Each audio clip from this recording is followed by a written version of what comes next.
au Sénat, au président du Sénat comme au président de la République. Donc le Sénat, vous êtes beaucoup mieux soigné au Sénat qu'à l'Élysée. Vous n'aviez fait qu'un repas. Moi aussi. Mais Luxembourg, à la résidence du président. Oui, mais c'est très cool. Vous connaissez sans doute l'artiste, dont les tableaux sont ici exposés. Nelly Grande-Chirano habite tout près d'ici, au Biou, chez le Renard. Née en Moldavie, elle a été formée notamment à Moscou, à Chisinau, où elle a enseigné.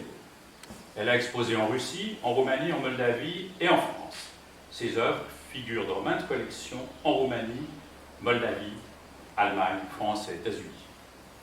L'exposition que vous pouvez admirer aujourd'hui est consacrée au château. Nelly s'est particulièrement bien restituée, comme vous le voyez, cette lumière discrète et chaude qui inonde son Périgord d'adoption, ce pays que nous tous aimons tant. Elle a ce don et cette technique qui lui permettent de faire voir plus loin et plus haut que l'image apparente. Avec elle, le paysage est plus qu'un paysage, l'écho d'un chant oublié. Présentation maintenant de Bernard Lachaise, du professeur Bernard Lachaise. Il est né en 1955 à Verteillac, tout près d'ici. Bernard Lachaise a effectué ses études au collège de Ribérac, puis à l'école normale de Périgueux, et enfin à Bordeaux III.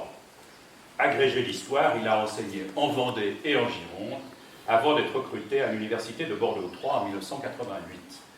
Il y exerce comme professeur d'histoire contemporaine de 1996 à 2015. Spécialiste de l'histoire politique de la France contemporaine, il a consacré l'essentiel de ses recherches à l'histoire du gaullisme et à l'histoire de l'Aquitaine. Il est membre du conseil scientifique de la Fondation Charles de Gaulle et de l'association Georges Pompidou. Le professeur Bernard Lachaise est l'auteur d'une remarquable biographie du Périgordin Yvon Delbos, figure politique éminente des 3e et 4e Républiques. Il sort aujourd'hui une autre biographie d'un autre Périgordin qui est particulièrement cher à notre cœur, Alcide Dusselier, dont nous allons évoquer les liens très forts qui l'unissent à ce lieu que vous partagez aujourd'hui avec nous. Alors, maintenant, beau recueil. L'étang a été asséché au XIXe siècle, mais on peut en deviner les contours encore maintenant, et surtout il se reconstitue régulièrement à la sauvage lors des crues hivernales de l'Anisole qui roule tout près.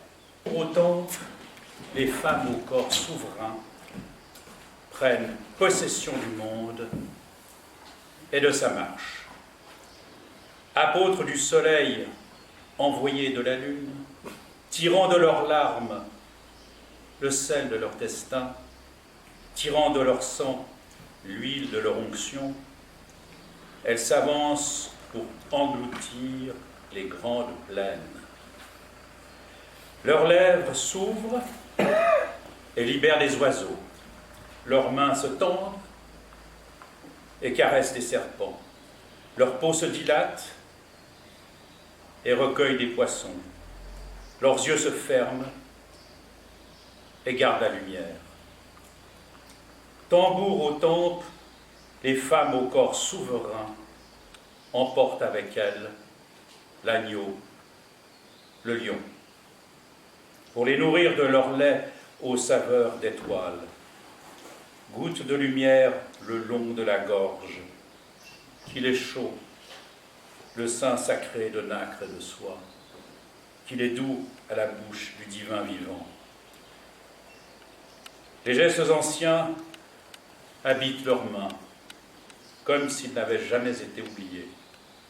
Elles caressent les douleurs dans le sens du cri.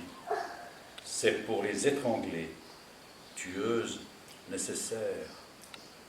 Tambour aux tempes, les femmes au corps souverain taillent leur route au rythme de l'univers, jettent sur les talus leur ombre parfumée, distribuent à pleine voix les chants oubliés, de colline en colline, l'écho les rafraîchit.